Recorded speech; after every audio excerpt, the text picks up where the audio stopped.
Please like and subscribe to our channel and click the bell icon to get new video updates.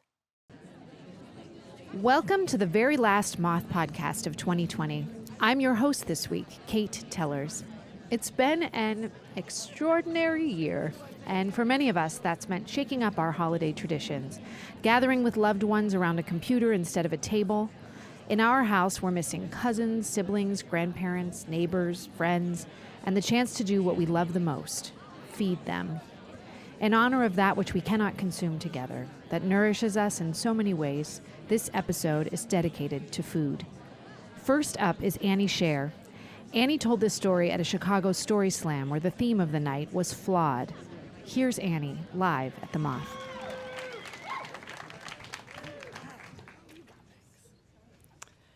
My childhood kitchen was home to two gigantic blue plastic mixing bowls, neither of which were used for baking. The darker blue bowl was used exclusively for deciding where we were going to eat out for dinner that night.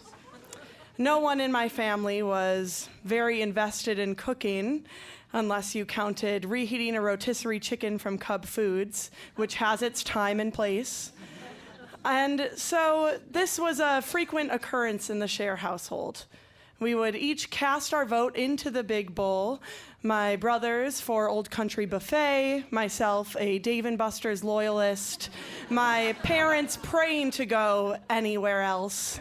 And then one restaurant would be randomly selected from the bowl, and that's where we'd go out for dinner. Or more likely, we would fight about it for the next 45 minutes and settle on somewhere no one wanted to go, usually Applebee's. Very democratic. There was only one exception to this genetic picky eaterness, and that was a dessert we could all agree on was simply unparalleled. And that was our Grandma Becky's bundt cake. Grandma Becky's bundt cake can only be described as a love child between chocolate streusel and God herself. An indulgent, buttery marble ring generously dusted with powdered sugar so that when you took your first bite, your lips left looking like they had just kissed an angel. It was amazing. And as paramount as this cake had become in my life, we'd eat it at birthdays, weddings, Mario Party 5 tournaments. Anytime there was a major or minor life event, there was a bundt cake. But there was still it was still shrouded in mystery. I had never actually seen it being baked. No ingredients left on the countertop, no licking the batter off the spoon. Just this final form, flawless, fresh bundt cake. And when I turned 22, I decided I needed to get to the bottom of this once and for all. I had just moved to Chicago, I'd graduated from college, and I wanted to celebrate this new chapter of my life. I wanted to do it the only way I knew how, and I needed Grandma Becky's bundt cake recipe. I texted my dad asking for the ingredients and the supplies as a sort of homecoming gift, and the next week a big box arrived in the mail. Now, I expected to open it and find an eclectic array of pure extracts, 100% organic raw cacao nibs, maybe some edible gold from the far-off regions of Australia. But of course, I didn't find those things. Instead, I opened it up to find one box of yellow Duncan Hines cake mix, a package of instant vanilla pudding, and a 24-ounce squirt bottle of Hershey's chocolate syrup. I was taken aback at first, but knowing my family's rich culinary history, I don't think I've ever been less surprised. So after about 15 minutes of hardly laborious prep time and another 30 minutes in the oven, it was complete. I followed the instructions to a T. I had done as my ancestors had done for generations. But I couldn't help but feel a bit underwhelmed. this couldn't have possibly been the same orgasmic, awe-inspiring dessert that inspired my childhood. So I did what everyone does when they are disappointed with how a baked good turns out. I brought it into work the next day. Now, I was expecting, at best, maybe some good-hearted jokes at my expense, or if I was lucky, someone would just toss it. But to my surprise, I was bombarded with praise from my coworkers all day long, telling me that they had never had a better cake in their entire lives, encouraging me to quit my job and pursue a professional career as a pastry chef. And for the next several weeks, my email inbox was flooded with begging for me to make this cake again, inquiries about how I got that cake so moist and that chocolate so sweet. And after a while, I decided that all I could really reply with was that I would never be one to reveal a secret family recipe. It was just the magic of Grandma Becky's bundt cake. Thank you. That was Annie Scher. Annie is a writer and performer based in Chicago, where she's an ensemble member at the Neo-Futurist Theater. In addition to storytelling, Annie loves biking, karaoke, and playing cribbage, and of course, bundt cake. Annie says she now makes the bundt cake for her and her friends' birthdays each year. She says she's tried to keep the recipe a family secret, to varying degrees of success, but now the cat's out of the bag. To see some photos of the infamous bundt cake, head to the extras for this episode on our website, themoth.org/extras. And while you're there, you can check out some of the Moth staff's favorite recipes for the holidays, including my mother's new potatoes and garlic baked in parchment. That's themoth.org/extras. Up next this week is Pamela Covington. We met Pamela when she participated in a Moth community workshop, and she told this story at an all-star community showcase where the theme of the night was Around the Bend. Here's Pamela, live at the Moth.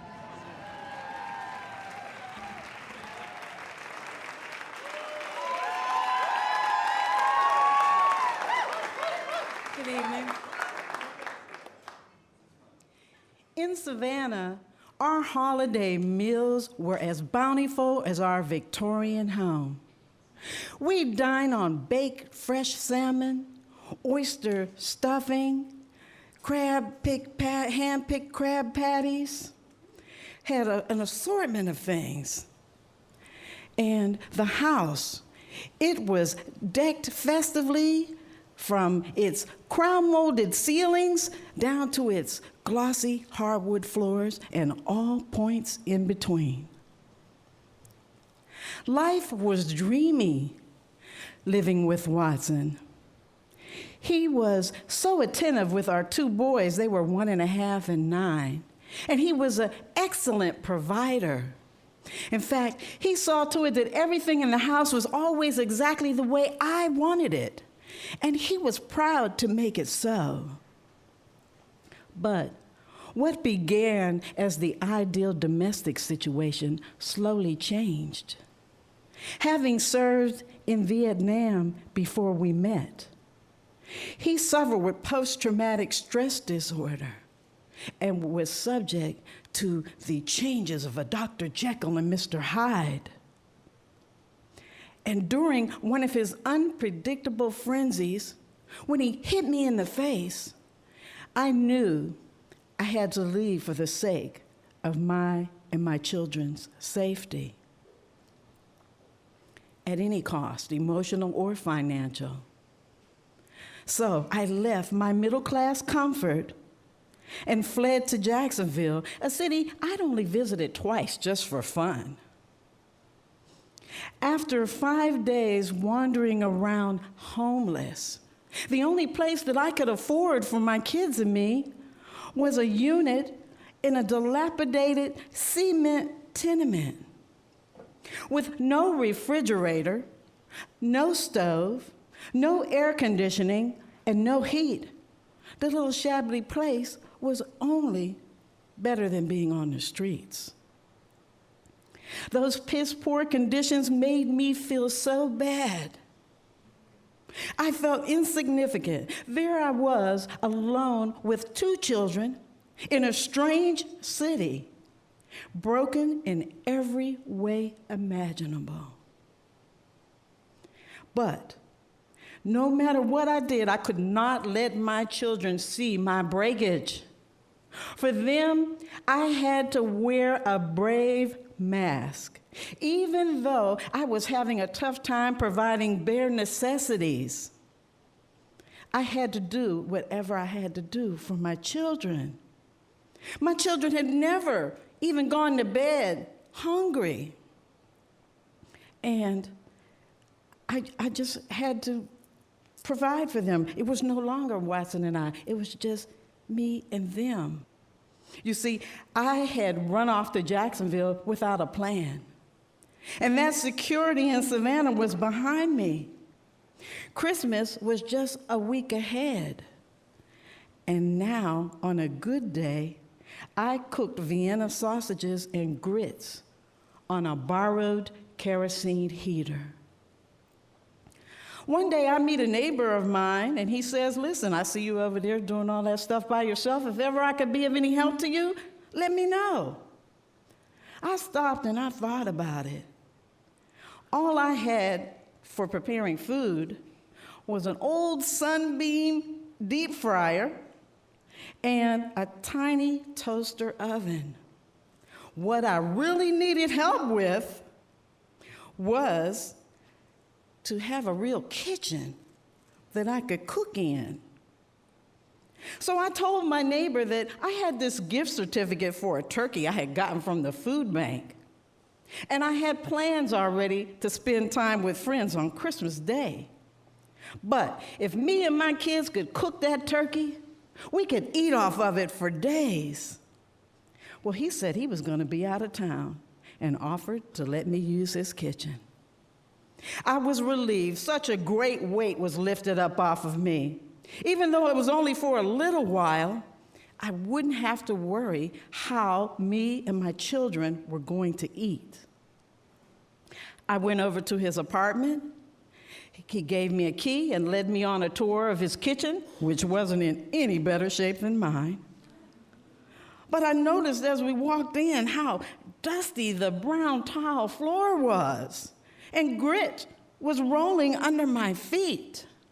And when he went over to open a drawer and show me where the utensils were, roaches ran out of everywhere. And I'm thinking, this is where I'm going to cook it? So Christmas Day, the children and I had been invited by a social services worker to join her and her family for a holiday celebration. We got there, and it was wonderful. There were children running around playing, the aroma of all kinds of foods in the air, and everything new, like you smell at Christmas time. And there was music playing, and I did good. Until a song by Donny Hathaway, This Christmas, came on. It flashed me back. I was bumming out. And everyone there had been so nice to me and my children.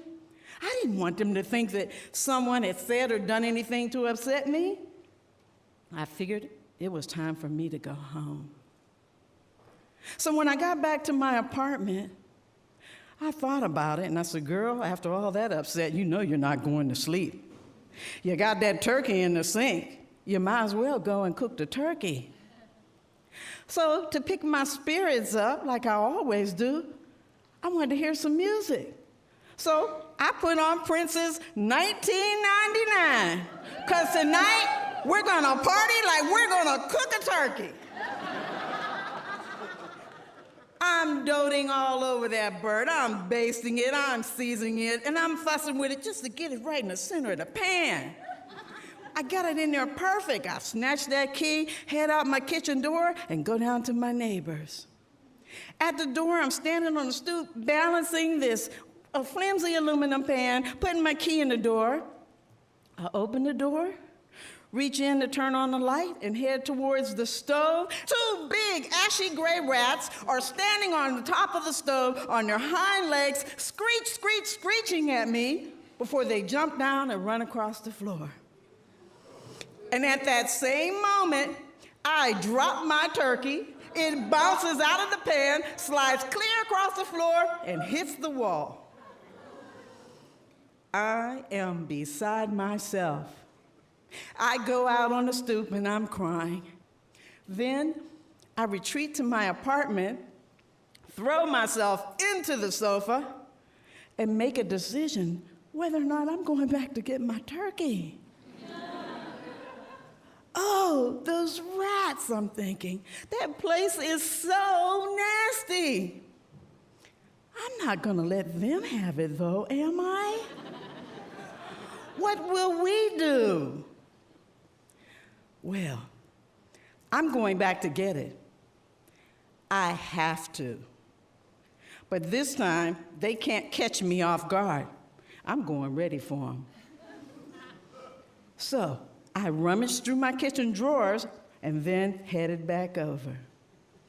I get to his place, and I charge in there like some kind of superhero. I pushed that door open so hard it whacked the wall. And I snatched up my turkey as quickly as I could and put it in the pan and walked right back home, where again, I put it in the sink.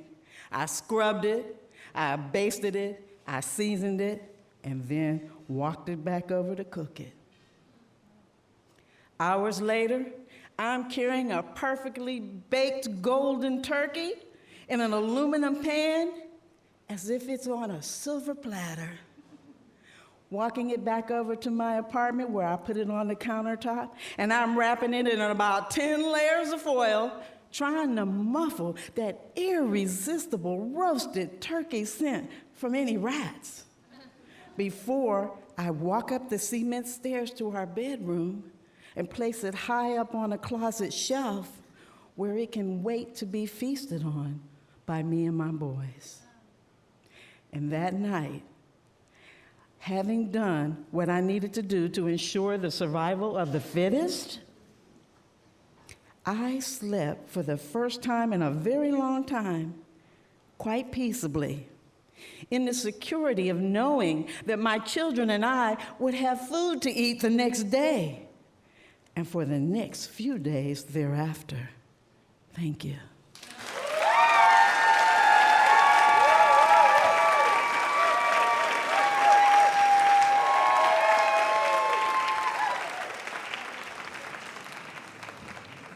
That was Pamela Covington.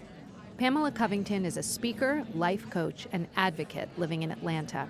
Her memoir, A Day at the Fair, One Woman's Welfare Passage, describes her journey from a middle-class lifestyle into one of deep poverty and back. She came to the Moth by way of a community workshop with Results, an international organization dedicated to ending poverty.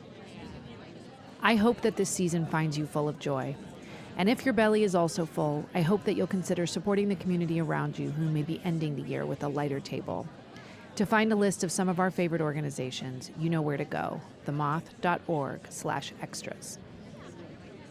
As a kid, my family celebrated Christmas. All of us would gather around the piano to sing carols, with my grandfather playing the accompaniment under a banner that read, "Sing we joyous, all together." He probably never imagined the reason that we're not gathering now.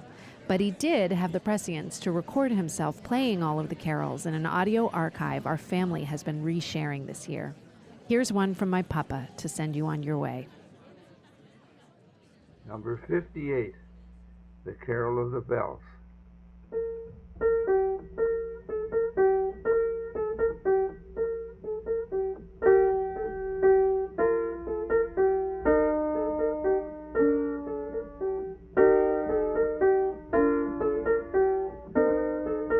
From all of us here at The Moth, we can't wait to be joyous with you together in the new year.